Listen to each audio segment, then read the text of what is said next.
There are natural laws. We must obey those.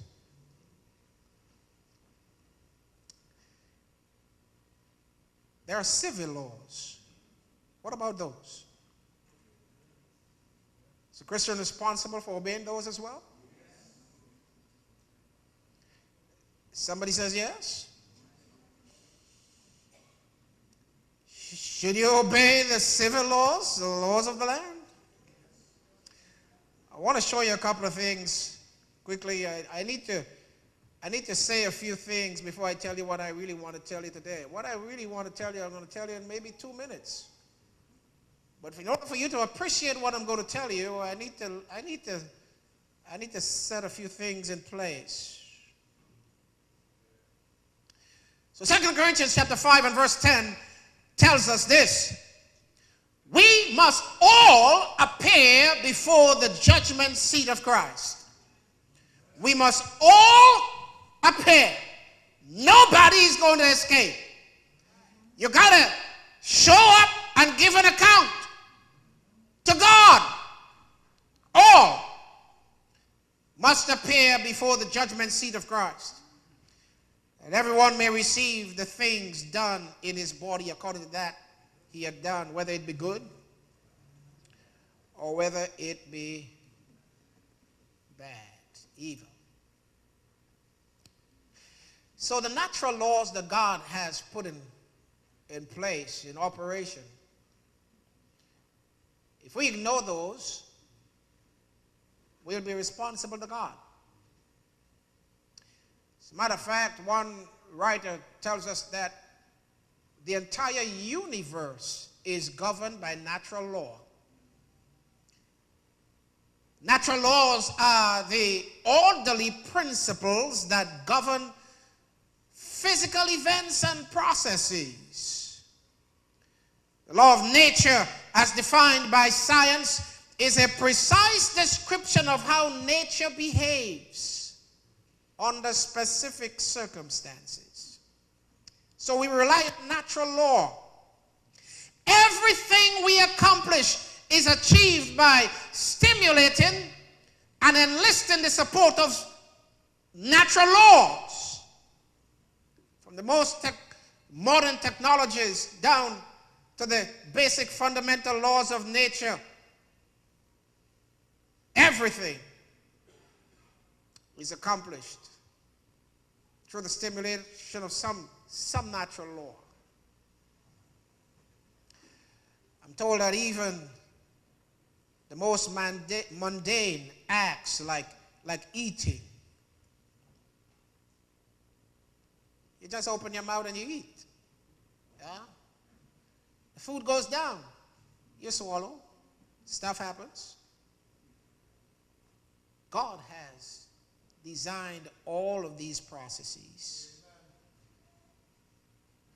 And when we disobey God's guidelines, we have problems. Now at church, we are familiar with the spiritual laws that God has put in place. We're familiar with the Decalogue. You know that word? Those 10 commands. Some modern preachers may refer to them as the 10 guidelines, the 10 suggestions. So if it doesn't feel good, or maybe if it feels good, you do it. These are God's commandments. And when we disobey, not only do we find ourselves in hot water, but one day, the book says, we will all appear. We will all appear.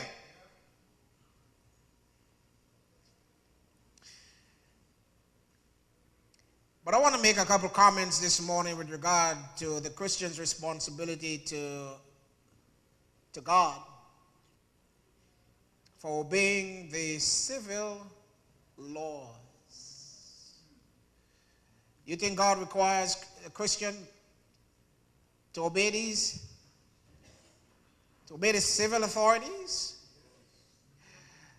Let us develop this a bit, and then I'll send you to lunch. 1 Peter chapter 2. We were in 1 Peter quite a bit last Sabbath. 1 Peter chapter 2, we're back where we were last week. Beginning of verse 13. 1 Peter chapter 2, verse 13. Bible says, submit yourselves to every ordinance of man. God speaking through Peter.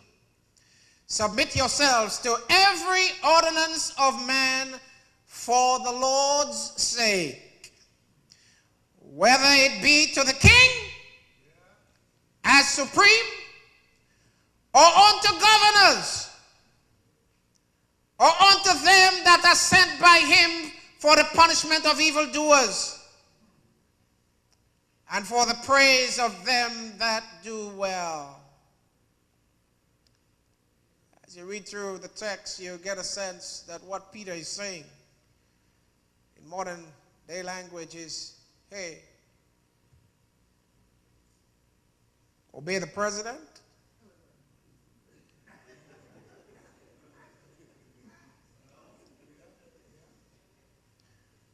Whether you think he should be president or not. Obey the governor. Obey the mayor. You're coming all the way down from federal all the way down to municipal. I don't even know what the municipal leaders around here. But they do stuff.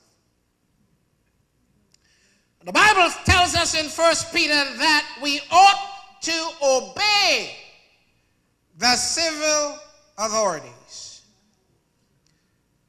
And the reason why God wants us to be mindful of that is because of this principle.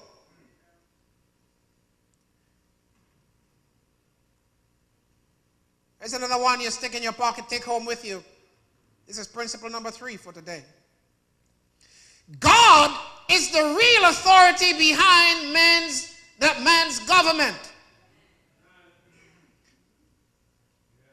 It does not always appear that way, but God is the real authority behind a government. How do I know that? Let me give you some evidence from the Word. Daniel chapter 4 describes the amazing story and experience of Daniel. Chapter 4, verse 17 of his book. This amazing scripture is found in the middle of this remarkable story. We find this text that reads, this matter is by the decree of the watchers and the demand by the word of the holy ones. Watch it. To the intent that the living may know, that the Most High ruleth in the kingdom of men. The Most High ruleth in the kingdom of men, and giveth it to whomsoever he will. I submit to you today that President Trump is not in the White House because of the Russians.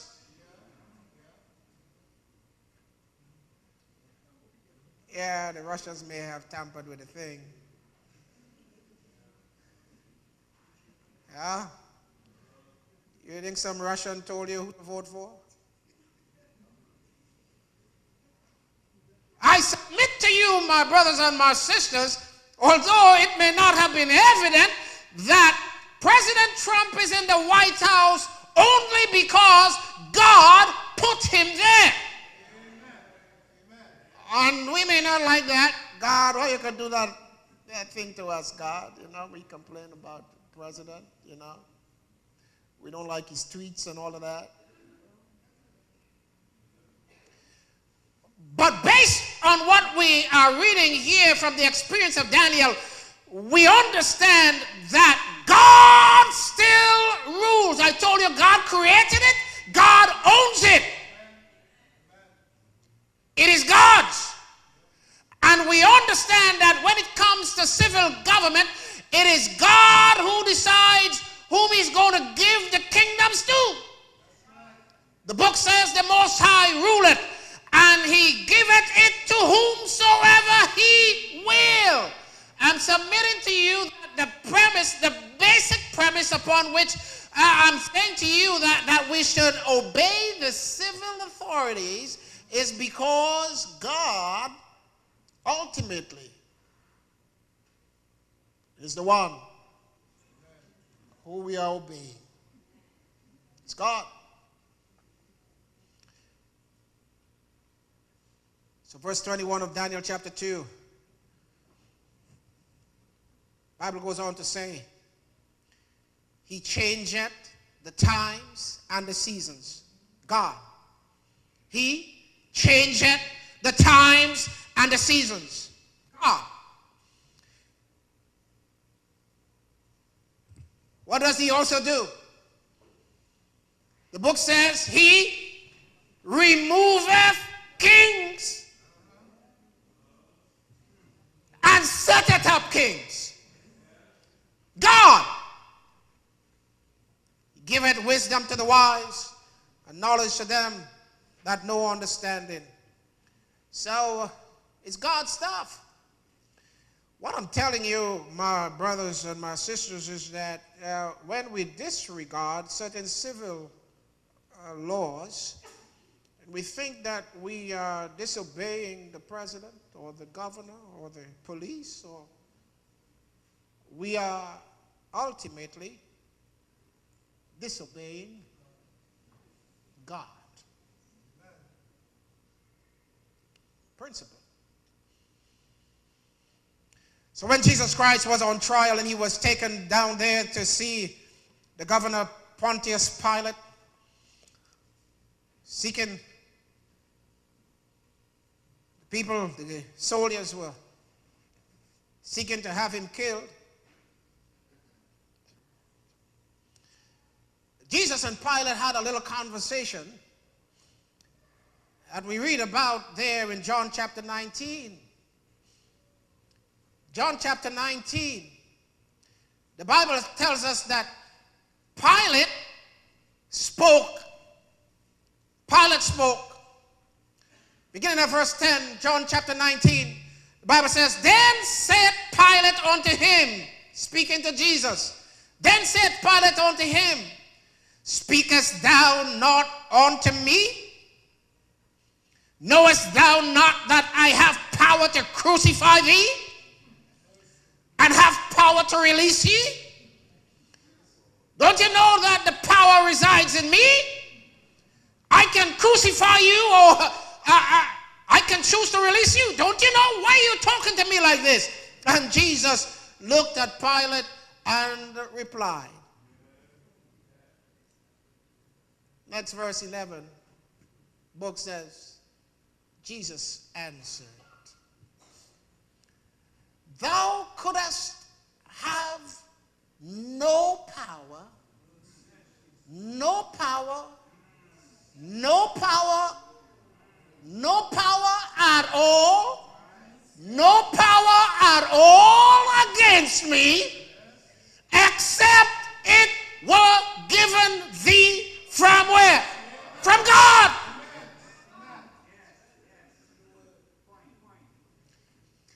So all of these political pundits you see walking around thinking they have so much power. Send them the text message tomorrow and say, hey, you can flaunt yourselves down in Washington, D.C., but understand that all that power you guys think you have no power except it were given thee from above.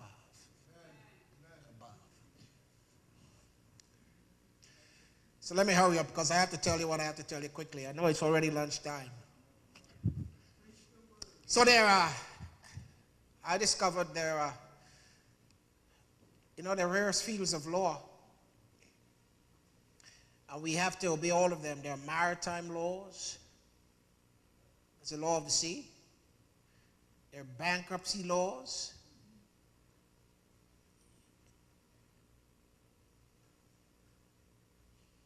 There are business laws, civil rights laws,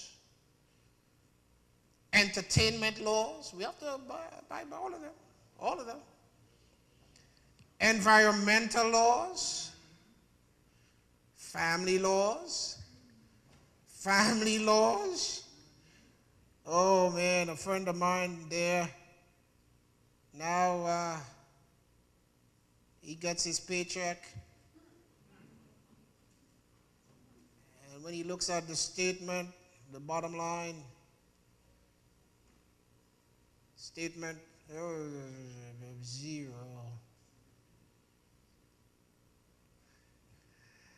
The government has decided that his money has to go somewhere else.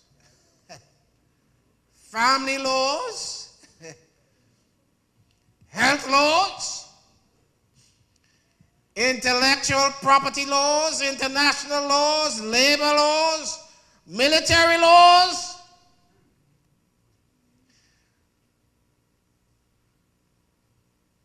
But I wanted to say something this morning about the immigration laws.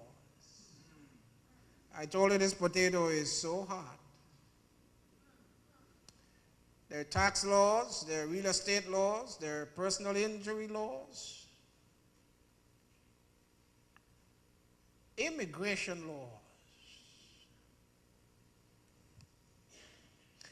That's a dirty secret in the church. Nobody wants to talk about. But because we are doing this hot potato series, we have to touch some of these hot potatoes. Now you know you have to abide by these civil laws because you are disobeying God. Now you need to have a certain kind of perspective with regard to these immigration laws.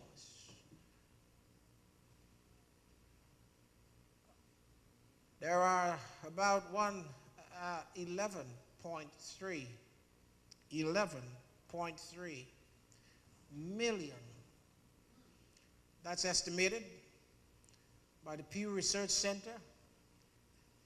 2016, there are about 11.3 million undocumented individuals in this country.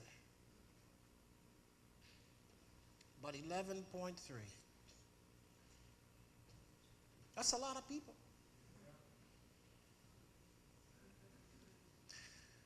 And it's a good thing I don't know your business.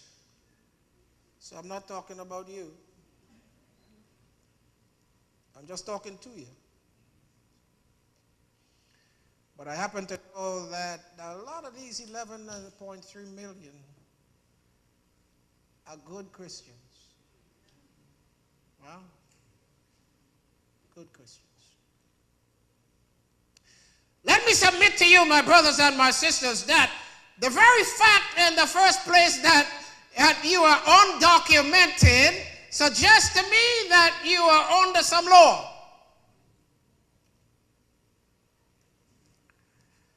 And then what concerns me more is not the fact that good Christians are just undocumented, but what concerns me more is the fact that good Christians get involved in all kinds of mischief. Mischief.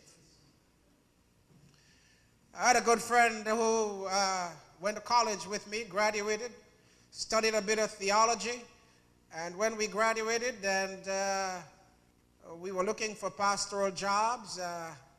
Well, jobs were not all available for all of us. And I remember when he decided he was going to move to the States. Of course, there are rules about this. He decided he was going to go anyways. So he traveled here to the States, and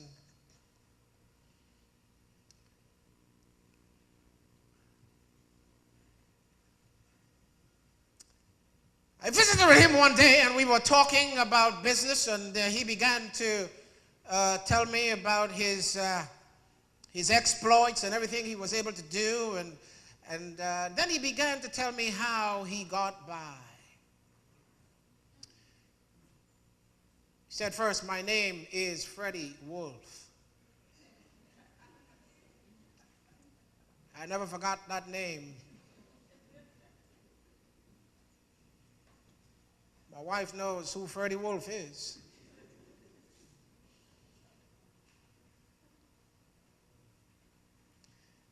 I just know that there was nobody back in my country whose last name was Wolf. I just knew that from the start. Wolf. I remember my father, when my father traveled here to the States to study as a young man, he had some issues. Somehow when he applied for his passport, on his birth certificate, his father's middle name ended up being his last name, or some confusion occurred, and so my father ended up with a name on his passport that was not his name. His last name ended up being his father's middle name. I know that things like that do happen. But when my friend told me that his name was Freddie Wolf,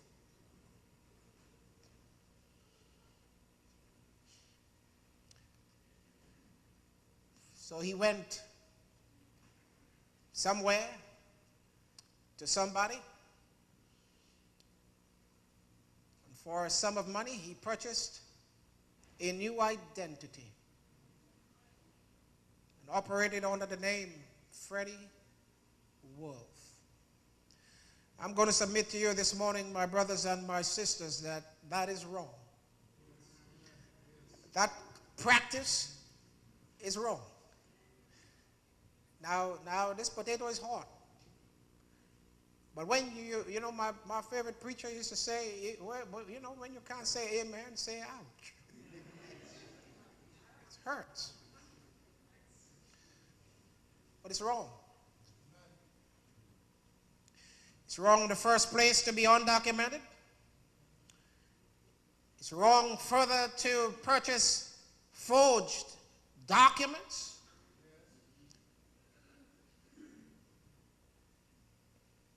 And then there is this really bad one. It's wrong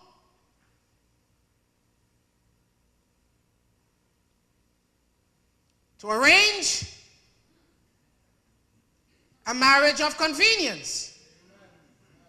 It's wrong. It's wrong a million times over, because marriage is an honorable thing. And then the Bible is very clear on this whole subject of divorce and the complications. And you get yourself in such a royal mess. It's wrong.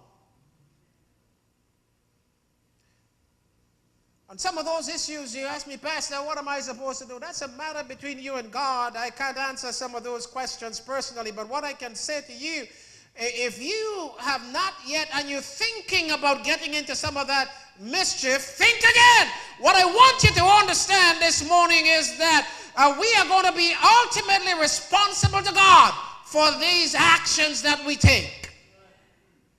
And God expects us to obey these civil laws. Those are wrong.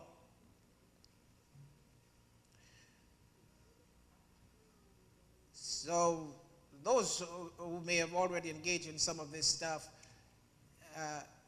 you need to spend time with God. Let God figure out with you what your next steps are going to be. That's a hot potato. But we have to deal with it. We have to deal with it. Those of us who are a little bit more fortunate, I want you to understand that God will hold us responsible for the way we care for those among us who are less fortunate. I wish I had the time this morning to get into some of this, but let me just say to you that if you are a little more fortunate than others, be very careful how you relate and respond to those who are a little less fortunate. The Bible talks very clearly about taking advantage of those who are less fortunate in this regard. The word is very clear that we need to provide care to those who are widows, those who are orphans, those who are refugees. The Bible is very clear on these matters. We ought to open our arms, and we ought to be careful how we care for the refugees. We ought to be careful how we respond to the foreigner in our midst. Very clear guidance was given to the children of Israel on these matters. That should be very instructive to us today. The children of Israel were themselves refugees for a long time. And God said to them, remember where you were, and be careful how you deal with the current refugee situation that confronts us and everything that you hear in the news. As a Christian, God expects us to care. To care. Before I send you to lunch, brothers and sisters, listen. I found this text in 2 Peter chapter 3 that I want to end on because, hey, I give you a tough pill to swallow today. But 2 Peter chapter 3, verses 11 through 13. You know, God is a good God. God is a good God. God is such a good God.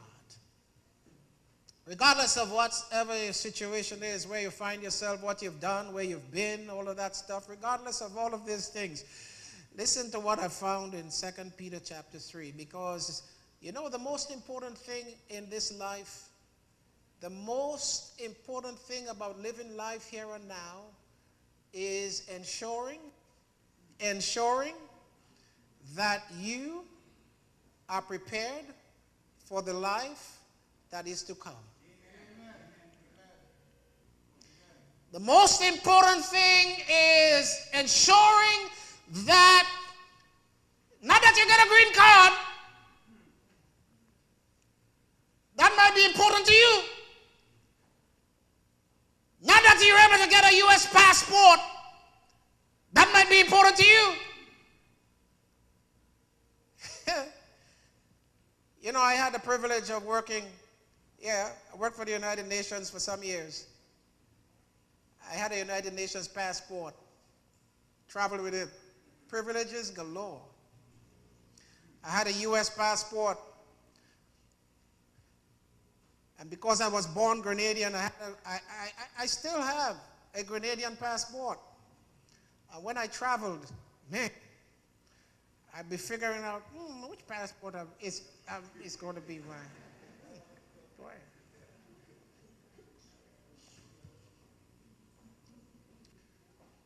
I'm going to tell you, my brothers and my sisters, all of that stuff might be exciting in your eyes, but let me tell you that if you do not get your passport to glory, you would have wasted all your time.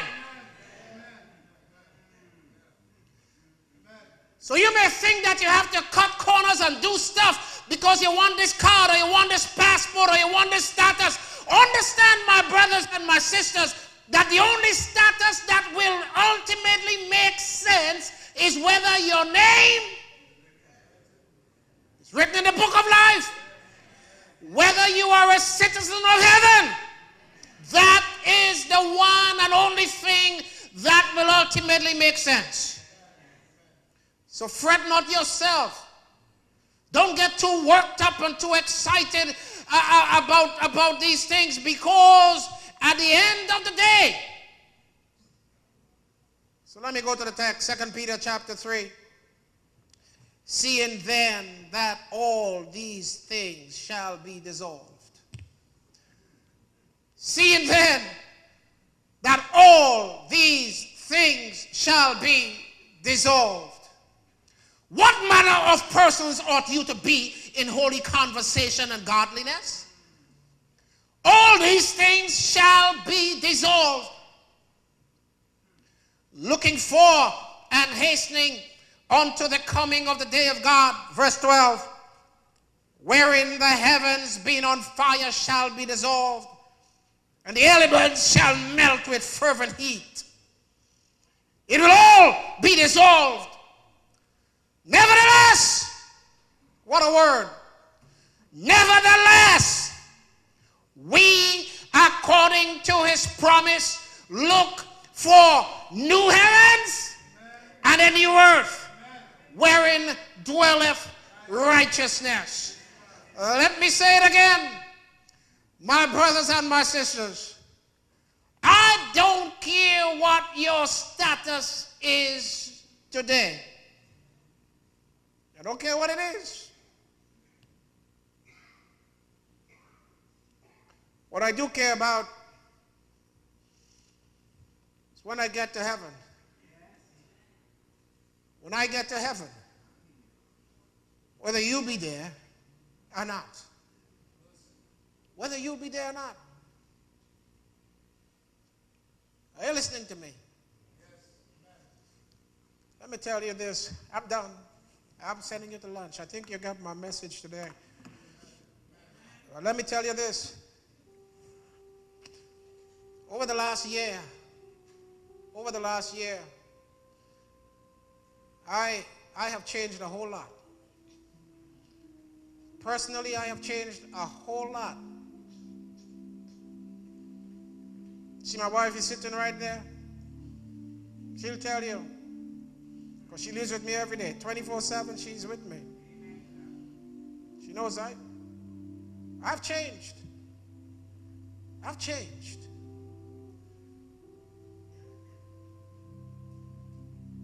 Because now, you know, at my age,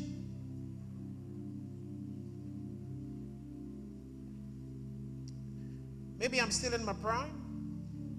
Should be. Should be. Huh?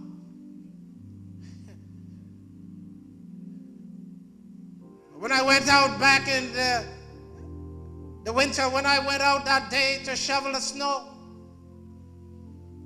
like I always do, it's my job. When the snow falls, it's my job. My job. There are certain things in the house, that's my job. I know my wife says I don't do garbage. That's your job, Pastor. I got to do the garbage. And I got to do the snow. That day I went out and I was doing the snow like I always do. And I decided that day that I was going to clear my entire driveway of the snow. And I got down to the end of the driveway, right down to the end. The job was just about done. Just about done. Then my neighbors came over and we were talking for a little bit. And as I stood there talking with the neighbor, he kept saying to me, what did you say? And then I'll say it again and he'll say, what did you say? And after a couple of times, I sort of came to my senses. Somewhere in between there, I got enough sense to figure that something was not right. And just about there, I began to feel as though the earth was going around in a circle. I was going a little bit like this. And then I figured that, oh, my words were not coming out clearly. My words were not coming out clearly at all. I didn't say anything to the guys. I just turned around and slowly walked down my driveway through my back door up the steps, and I just slumped in the chair right there at my dining table. My wife was right there in the kitchen, right there at the kitchen sink. She looked around as I slumped at the dining table. She looked around, and one look, and then I heard her scream at my daughter, "Come, something is wrong with your father."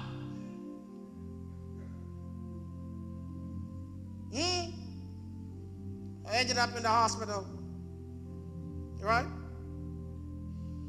By then I was feeling a little better, because first thing they gave me at home, they said, "Listen, swallow this up, chew it up, swallow it up." A couple aspirins. They figured something was not right. A couple of aspirins down the hatch. I was playing brave and macho. I went to the shower, took a shower, got some clean clothes on. I said, I'm good. But after a couple of phone calls, family said, no, you're not good. You're going to the hospital. Went over to the hospital, walked in there. On all my power, walked in there. They asked me, "What's your story?" I began to tell the story.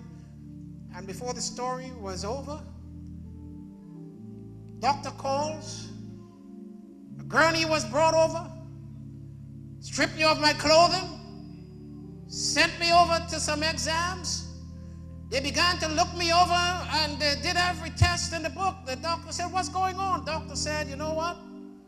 We think that you are having a stroke." They have a medical name for it. But somehow the stroke changed its mind. Stroke changed its mind. So after sitting in the hospital for 3 days, doctor said, "I'm not sending you home." He said, because for most people who got what you got, within 24 hours, they get a real stroke. And then within certain time, they're going to, day 1, day 2, day 3. I'm sitting in the hospital on the bed. That night, there's a little Trinidadian doctor came in there. He sat by my bedside, and we had a long talk. And he began to explain to me exactly what's going on. The man said to me, he said, "Listen," he said, "Pastor, you are a lucky man. I want you to know that.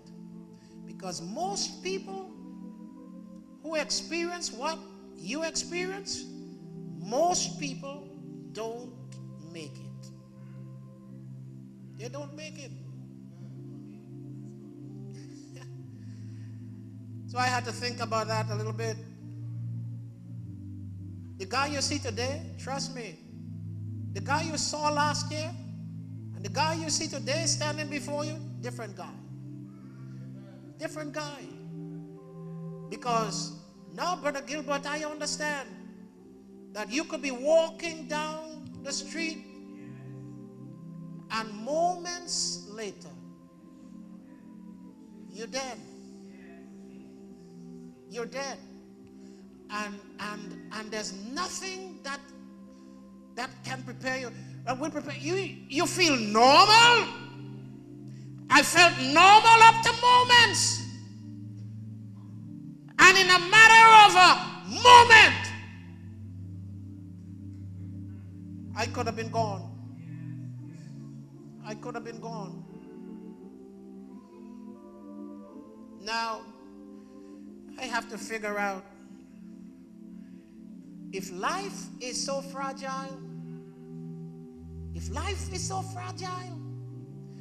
you have to be so careful about how you live your life. What I'm saying to you this morning, don't postpone it. Don't delay it.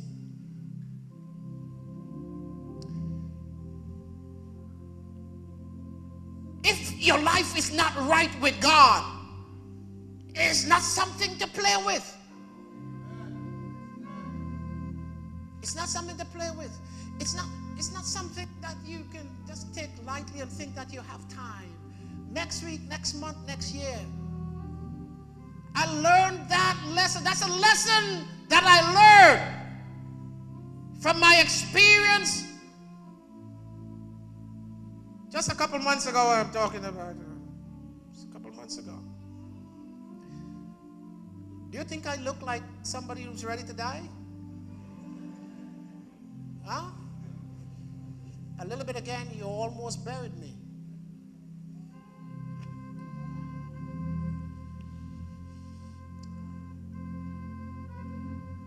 I'm not ready to die. I tell you all the time. I like life.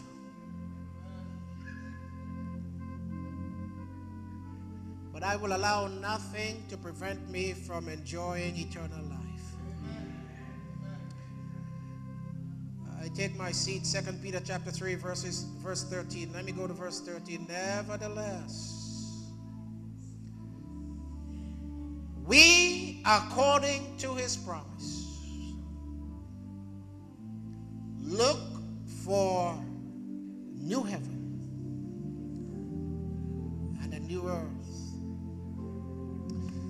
God knows I want to make it over there. God knows I want to make it over there. I don't know, but when I get there, first person I'm looking for is my wife. God knows I want her to be there. God knows I want my kids to be there. Oh, I don't know about you this morning, but I want to be there. Is there somebody that want to be there? Somebody want to be there? Pray with me today, gracious God, Father. In spite of all the issues we have to deal with on this side of heaven,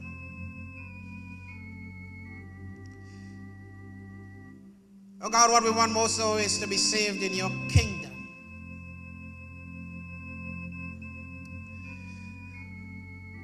You've told us that you've gone to prepare a place for us. God, we just want to be saved in your kingdom. And so today I pray that you will do your full work in our lives. Get us ready. Keep us ready. When your kingdom comes, God, I just ask that every single one who is in the hearing of my voice today will be saved. That's a simple request, but an honest request from the depths of my heart. God, please answer this prayer on behalf of all your people today, for I ask in no other name but in the name of Jesus. Let the church say, amen. Amen. I don't know, I may continue my hot potato series next Sabbath. I'm not sure. There are some hot potatoes.